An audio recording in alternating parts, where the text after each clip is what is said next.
hello लोगोफोर बड' जब enough' YouTube चेनेलाव नोंथांमोनखौ बरायबाय SBI आव पस्ट ओंखारना फैदों स्टेट बैंक अफ इन्डिया दा पस्टआ गासै दङ 6100 दा बेनि गेजेराव आसामाव दङ 250 आरो एसटिफ्रा दङ 30 पस्ट दङ आरो बे पस्टआ जाबाय एप्रेन्टिस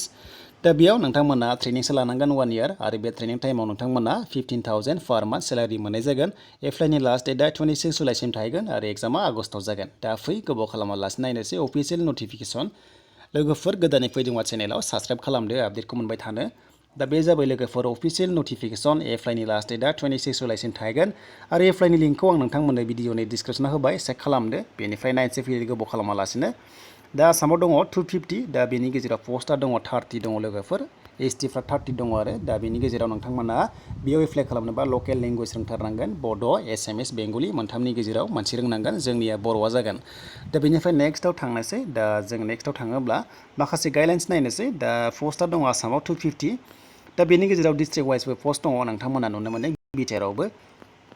दा जों नायनोसै बिटिआरआव नोंथांमोना नायदो बिटिआरआव दङ जेरै बेयाव क'क्राझाराव दङ 4 दङ दा बेनिफ्राय दङ चिराङाव 2 दङ बाक्सायाव 4 दङ बेनिफ्राय उदालगुरियाव 5 दङ बे जाबाय बिटिआरनि थाखाय दा बेनिफ्राय नेक्स्टआव जों थाङोबा बैसोनि खोथाखौ नायनोसै दा बैसोआ लोगोफोर नोंथांमोना 20 इयार्स जाथारनांगोन गाहायसिनानो बेनिफ्राय एसटिफ्रा 33 इयार्ससिम एप्लाइ खालामनो हागोन जेनेरेला 28 इयार्ससिम एप्लाइखौ खालामनो हायो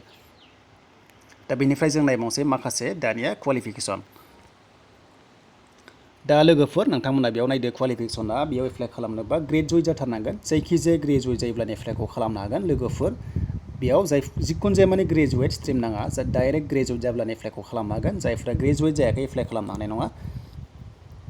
दा बेनिफ्राय बे ट्रेनिंआ 1 इयार जागोन होनना बुंदों लोगोफोर 1 इयार दा बेनिफ्राय बेनिफिट्सआ जाबाय जे बेखौ लायोबा नोंथांमोना एलिजिबल जागोन बेनिफ्राय आरो बे जाबाय नै लोगोफोर जायफ्रा एलिजिबल जागोन 15,000 पार मान्थ नोंथांमोना मोनगोन बेनिफ्राय लोगोफोर नायदो जे नोंथांमोना बेयाव नोंथांमोना जायफोर ट्रेनिं लायो बेनिफिट्सआ जाबाय नोंथांमोना जेब्लानो रिक्रुटमेन्ट जागोन जेब्लानो बे जुनियर एसोसिएट्स पस्ट ओंखारगोन नोंथांमोना प्रिफारेन्सखौ बारा मोनगोन अब्ला नोंथांमोना बेयाव जबखौ मोनगोन दा बे जाबाय बेनिफिट्सआ बेनो डाइरेक्ट जब मोना लोगोफोर 1 इयार ट्रेनिं बेयाव नोंथांमोना आरोबाव 15,000 पार मान्थ नोंथांमोना सेलारि मोनगोन दा बेनिफ्राय सिलेक्सन प्रसेसआव नायोबा बेयाव अनलाइन एग्जाम जायो सिलेबासआ नैबे नोंथांमोना नुनो मोनदों दा बेनिफ्राय कुइसना 100 थागोन बेनिफ्राय मेक्सिमाम मार्क्सआ 100 थायो दा बेनिफ्राय टाइमा 15 मिनिट्स थायो आरो सिलेबास वाइसआव दा बेखौ नोंथांमोना मिथिबाय आरो एग्जामा लेंगुवेजआ हिन्दी आरो इंलिश जायो नोंथांमोना मिथिबाय बेनिफ्राय बेयाव नेगेटिभ मार्किं थायो लोगोफोर बेनिफ्राय 1/4 नोंथांमोना बेयाव रं जायोब्ला 1/4 जुदि नोंथांमोना मोनब्रै जुदि रं जायोब्ला एन्सारा 1 मार्क दानाय जायो दा एग्जाम सेन्टारखौ लोगोफोर आसाम नायदो नोंथांमोना नुनो मोनदों एग्जाम सेन्टारखौ नोंथांमोना बासिना लादो डिब्रुगड़ गुवाहाटी जरहाट दङ नोंथांमोना तेजपुरावबो होनो हागोन सिलचरावबो होनो हागोन